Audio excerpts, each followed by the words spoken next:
नमस्कार दोस्तों, आप देख रहे हैं प्रधानमंत्री मोदी के संसदीय क्षेत्र बनारस से क्लाउन टाइम्स की विशेष कवरेज। इस वक्त मैं हूं मेहदीगंज में, जहां 18 तारीख को प्रधानमंत्री मोदी किसानों को सम्मानित करेंगे। यहां विशाल जनसभा का आयोजन किया गया है।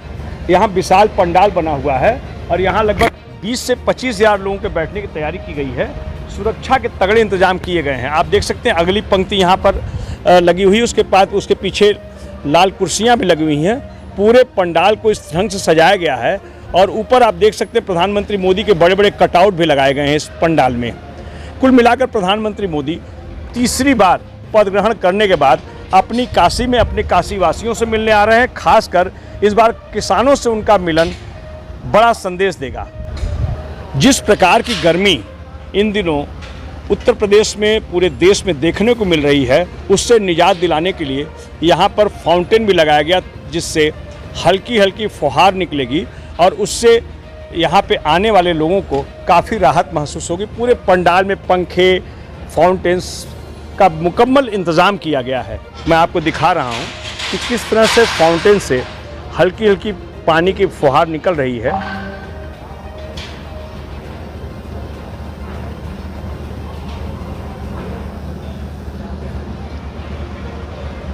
कल मोदी जी के आने का आगमन पर अच्छा है, सारी तैयारियां पूरी हो गई हैं। तीसरी बार प्रधानमंत्री के रूप में काशी में वो पहली बार उनका आगमन हो रहा है। इस 2024 के लोकसभा के चुनाव के बाद तो उनके स्वागत और अभिनंदन के लिए काशी वासी बहुत उत्साहित हैं और कल किसानों के बीच में उनका ये कार्यक्रम भी यहाँ पर होगा, यहाँ से वो पीएम किसान सम्मान निधि का 17वीं किस्त यहाँ से वो जारी करेंगे और पूरे देश भर के किसान भाइयों को कल 2027 की भी इसमें तैयारी रहेगी।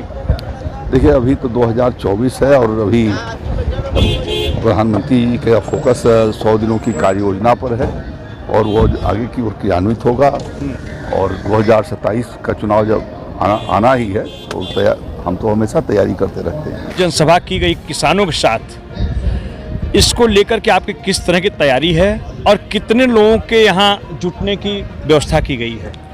सबसे पहले तो क्राउन टीवी के पत्रकार आपको बहुत बहुत बधाई, क्योंकि आप भाई हैं हमारे और निश्चित तौर पर पत्रकार की हैसियत से पूछ रहे हैं तो हमारे वाराणसी के जनप्रिय लोकप्रिय सांसद, देश के यशस्वी प्रधानमंत्री या दुनिया के सर्वाधिक लोकप्रिय नेता आदरणीय नरेंद्र मोदी जी नामांकन करने के बाद जब रिजल्ट निकल गया उसके बाद पहली बार यहाँ आ रहे हैं और आज़ाद भारत के इतिहास में भारतीय जनता पार्टी के नेतृत्व में, आदरणीय प्रधानमंत्री के नेतृत्व में तीसरी बार भारतीय जनता पार्टी सरकार एनडीए के लेकर गठन किया है। प्रधानमंत्री हैं वो पहली बार अपने क्षेत्र में आ रहे हैं।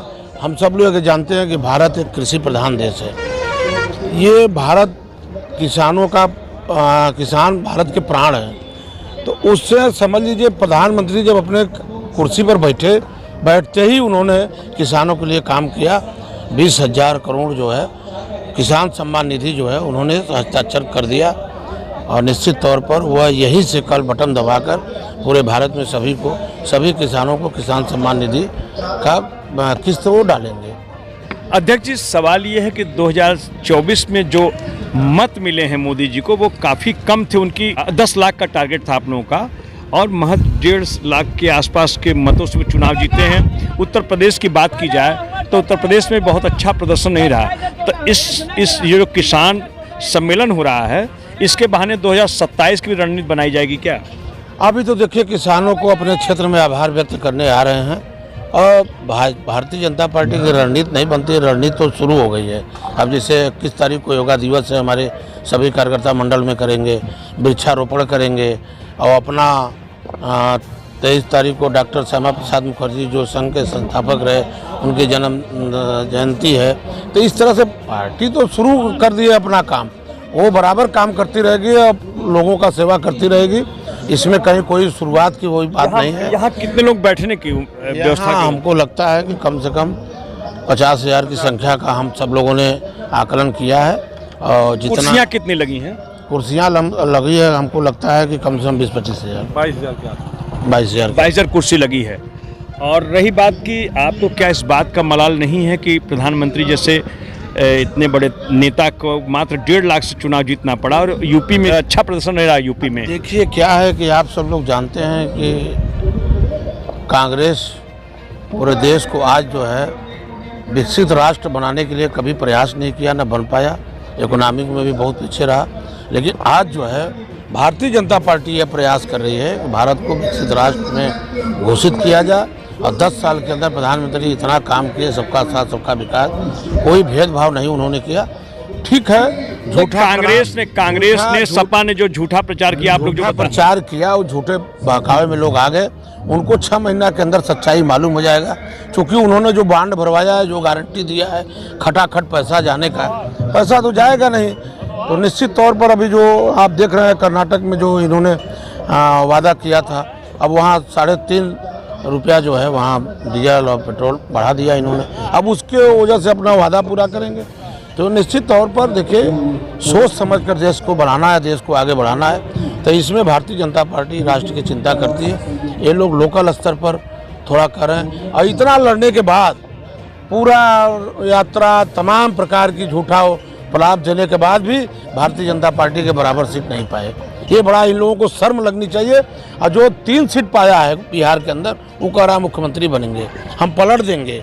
मतलब इन लोगों को हमारे अभी ऐलान तो हम लोगों ने 2251 में पाए, और ये लोग जो है 2240 सीट तक भी नहीं पहुँचे पूरा मिलाकर। उसके बाद जो है ये अब ईवीएम की देखिए बात आई, कल ईवीएम पर उठाने लगे लोग। मतलब इन लोगों का स्वभाव, आदत पड़ गया है झूठ झपाट बोलकर।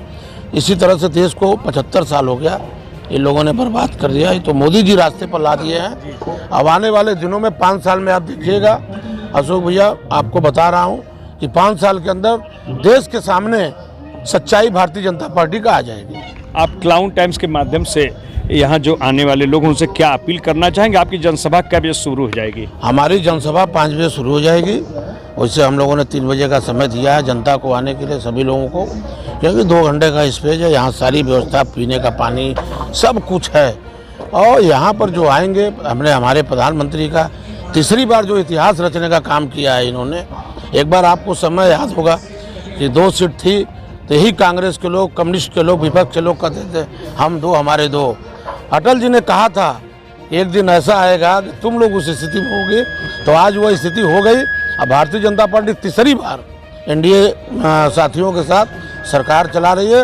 अब 5 साल के अंदर एक सुनहरा अवसर जो आदरणीय प्रधानमंत्री ने बोला है, वो सुनहरा असर 5 साल के अंदर भारत को दिखाई पड़ेगा। प्रधानमंत्री के आगमन जो सुरक्षा के मद्देनजर किस तरह की तैयारी है? जो किसान भाई यहाँ आना चाहेंगे उन्हें कैसे आने की अनुमति मिलेगी? ये आप समझिए कि माननीय प्रधानमंत्री का देश के प्रधानमंत्री हैं और अपने क्षेत्र को किसानों को सम्मानित करेंगे। तो सब लिस्ट बना हुआ है, जो लिस्ट बना हुआ है उनको सूचना गई है, वो आएंगे, उनको सम्मान करेंगे। कुछ मंच पर लोग सम्मान करेंगे।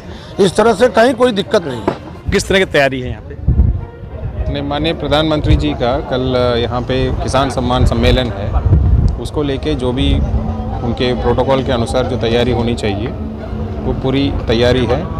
गर्मी को ध्यान में रखते हुए उसके भी सारे इंतज़ाम किए हुए हैं। पेयजल की पर्याप्त व्यवस्था और शौचालय की व्यवस्था, और पंडाल में भी पूरा मिस्ट फैंस वगैरह जो लग रही है। फाउंटेन भी लगाए गए, बड़ा खूबसूरत तरीके से वर्षा हो रही माने पानी की। जैसे मैंने कहा था, अभी गर्मी की बहुत उसको ध्यान में रखते हुए बाकी सारे अरेंजमेंट्स किए हैं। ORS वगैरह की व्यवस्था खूब है। मेडिकल सेपरेट एनक्लोजर भी है, डॉक्टर्स भी रहेंगे, एम्बुलेंस भी रहेगा, और ORS पैकेट्स भी पर्याप्त संख्या पे रहेगी। क्लाउन टाइम्स यूट्यूब चैनल की खबरों को आगे भी देखने के लिए चैनल को लाइक करें, सब्सक्राइब करें, बेल आइकन को प्रेस जरूर करें। क्लाउन टाइम्स की खबरों को फेसबुक पेज पर देखने के लिए पेज को लाइक जरूर करें।